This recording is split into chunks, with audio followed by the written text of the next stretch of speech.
оё гурбаҳои қанатдор яъне пишакҳои ҳамин паррандаро дидаед дар ҳаётон? Мо дар ин видео якчанд намуд ҳайвонҳои гибриди ғайриоддии фантастикиеро ба шумо нишон медиҳем, ки дар 100 сол як маротиба ба дунё меоянд. То охири видео тамошо кунед. ваъда медиҳам, ки видео бениҳоят ба шумо ҷолиб хоҳад буд. рафтем.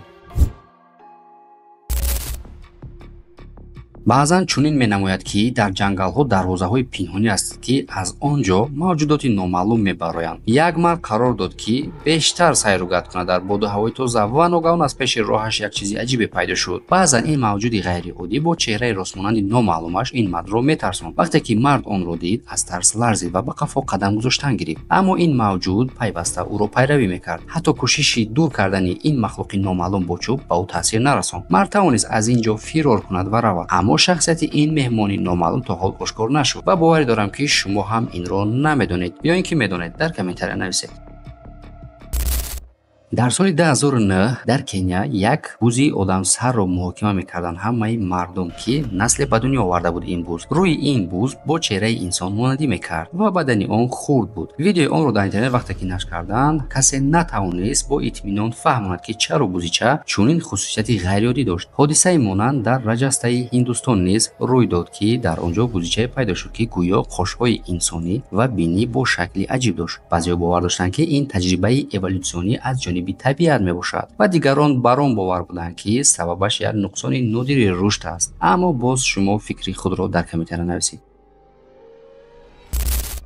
оливер ин шимпанзеи машҳуре аст, ки солҳо олимонро ба ҳайрат гузоштааст. ӯ танҳо бо ду по мерафт ва сари нобаробари хурде дошт. баданаш қариб бемӯй буд ва ҷоғи ӯ гӯё ишора ба ҷоғи инсонӣ мекард. ба ҳамин сабаб оливерро гуманзе номиданд. вақте ки ӯ маъруф шуд, овозаҳо паҳн шуданд, ки ӯ гибриди инсон ва шимпанзе аст ё пайванди гумшудаи эволюсионӣ мебошад. таҳқиқоти дақиқ нишон доданд, ки оливер боз ҳам шимпанзеи ғайриоддӣ аст. аммо феномени оливер то ҳол баҳси зиёдеро ба вуҷуд меорад. дар назари мо ин аст, ки аллоҳ ба ҳар коре қодир аст ва ин мӯъҷиза ҳам яке аз онҳост. ба фикри шумо чӣ бародарон? ин маймун аст ё ин ки ягон ҳайвони дигар? интернетро ин видео дар вақти худ кафонда буд. дар ин видео инсон оромона болои як улиткаи ба андозаи саги калон нишастааст. баъдтар маълум шуд, ки ин як насби сунъӣ дар боғ аст, ки барои ҳайрон кардани меҳмонон сохта шудааст. бо вуҷуди ин, улиткаҳои африкои калонӣ воқеан ҳам вуҷуд доранд. як видео вуҷуд дорад, ки дар он улиткаи хурд бо гузашти вақт ба андозаи ҳайратангез мерасад ва комилан кафи дастро мепӯшонад. ин мавҷудот метавонанд ба андозаи ҳайратовар расанд. оё шумо хабар доштед, ки улиткаҳо метавонанд то ин дараҷа калон шаванд? дар комментария нависед. оё ин фантастика аст ё ин ки ҳақиқат? вале бисёри видеоҳо вуҷуд доранд, ки дар он гурбаҳо ҳастанд, ки гӯё аз ду тарафашон пар мерӯяд. ин ҳодисаҳо дар кишварҳои гуногун сабт шудаанд. дар пушти ҳайвонот узвҳои ғайриоддӣ дида мешавад, ки пайдо шудаанд. баъзеҳо бовар доранд, ки ин гурбаҳои мистикӣ бо парҳои фуруғи фаришта мебошанд. дигарон мегӯянд, ки сабаб як патологияи нодири пӯст аст, яъне як намуд бемории нодир аст, ки онро онехияи пӯст меноманд. ба ҳар ҳол шумо гӯед, ки бисёр дидаед, ки гурбаҳо дар пушташон қанот дошта бошанд. дар комментария нависед.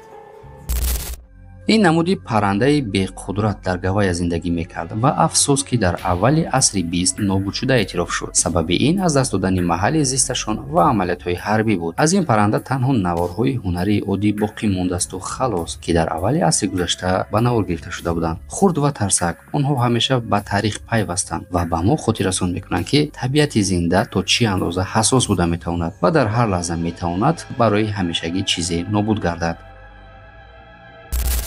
дар Техас як мард шабона чизе пайдо кард, ки ҳамзамон бо муш ва парранда монандӣ дошт. ин мавҷуд дар гӯшае пинҳон шуда аз тарс меларзид. ҳайвони мазкур дандонҳои ғайриоддии дароз дошт, ки ин монандӣ онро ба паррандаи гургмонанд боз ҳам бештар мекард. истифодабарандагони интернет ҳайрон буданд, ки оё ин ягон махлуқи номаълум ба илм аст. баъзеҳо онро бо омезиши намудҳои гуногун муқоиса карданд, вале онҳо натавонистанд ба як хулосаи аниқ бирасанд. дӯстон, агар шумо дар ҷои ин мард мебудед, чӣ фикр мекарде ё ин ки чӣ кор мекард? дар комментария нависед.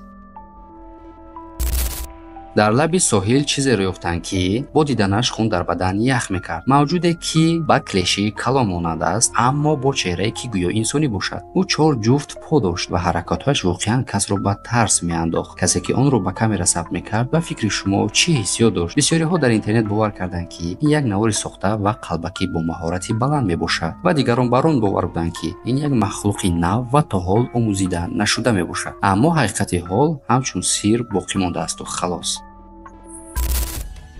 ин наҳангест ки ба ҷои ду чашм танҳо як чашм дар миёни сар дошту халос. олимон ин феноменро ба аномалияи нодири рушди организм бо номи циклопия шарҳ медиҳанд, ки бори аввал расман дар наҳангҳо сабт шудааст. афсус ки ин кӯдак дер зинда намонд ва онро барои омӯзиши муфассалтар ба мутахассисон супориданд. аҷибаш он аст ки ин бо як чашм дунёро чӣ гуна медида бошад. фикрҳои шуморо дар комментария интизорем. дар яке аз музейҳои маъруфи таърихии тиббӣ дар Швейтсария як сангпушти дусарая зиндагӣ мекунад. мавҷудоти монанди он кам вақт аст ки то синни калонсолӣ бирасанд, вале ин сангпушт аллакай 4 аср яъне 25 сол умр дорад ва бо ғамхории махсус ба зиндагӣ идома медиҳад. ҳодисаҳои дигари таваллуди чунин сангпушҳо низ рӯй додаанд. яке аз онҳо замоне пайдо шуд ки дар тухм бояд ду эмбрион инкишоф меёфт, вале онҳо ба як организми ягона пайваст шуданд, ки бо ду сар ҷаҳонро ҳайрон карданд.